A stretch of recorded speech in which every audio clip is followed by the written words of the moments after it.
ये कहानी है आदित्य नाम के एक युवक की जो अपने करियर की शुरुआत के लिए मांडवी नाम के छोटे पहाड़ी शहर में आता है।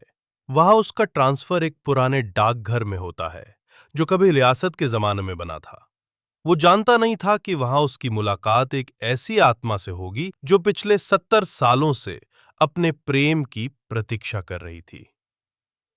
आदित्य ने जैसे ही मांडवी पहुंचा उसे एक सुकून सा महसूस हुआ। घने पहाड़, ठंडी हवा और लोगों की सादगी, सब कुछ मन को भा गया। पर डाकघर, वो पुराना, लकड़ी की छत वाला और खामोश इमारत, कुछ अजीब था उसमें। स्टाफ कम था, काम ज्यादा। पर आदित्य को सबसे ज्यादा ध्यान खींचा एक पुराना तिजोरी वाला कमरा जो हमेशा बंद रहता था। एक रात जब वो अकेला डाकघर में देर तक काम कर रहा था, तभी उसे एक अजीब सी आवाज सुनाई दी। आ गया, आखिर आ ही गया। वो चौंक कर पलटा। कोई नहीं था। उसी रात उसने देखा कि तिजोरी वाले कमरे का दरवाजा थोड़ा खुला हुआ था। अंदर झांकते हुए उसने देखा एक पुराना बक्सा जिसमें ढेरों चिट्ठियां थीं और उनमें से एक पर लाल रंग में लिखा था, रुद्र को, केवल रुद्र को। आदित्य उस चिट्ठी को खोलता है।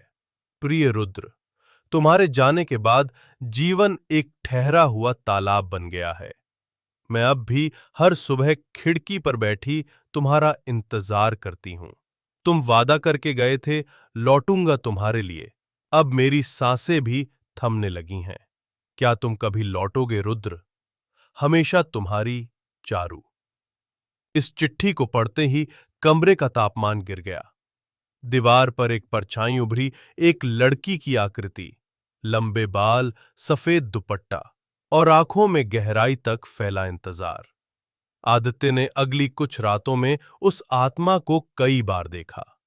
वो हर रात डाकघर के उसी कमरे में आती, एक कोने में बैठ जाती और खिड़की के बाहर देखती रहती। कभी-कभी गुनगुनाती थी, वही धुन जो उसने चिट्ठी में लिखी थी। वो आत्मा किसी को नुकसान नहीं पहुंचाती थी। वो बस इंतजार कर रही थी, अपने प्रेमी रुद्र का। आदित्य को नींद नहीं आती।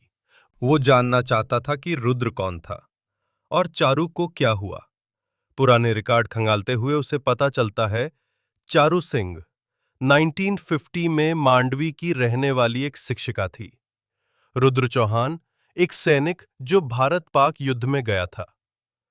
रुद्र ने वादा किया था कि वो लौटकर शादी करेगा, पर वो कभी लौटा ही नहीं। और एक दिन चारू ने डाकघर की सीढ़ियों से कूदकर जान दे दी थी, वही चिट्ठी लेकर। अब आदित्य के मन में अजीब भाव उठते हैं। वो चारू की आत्मा को देखता है, उसके चेहरे की उदासी, उसकी आंखों का इंतजार और प्रेम की गहराई।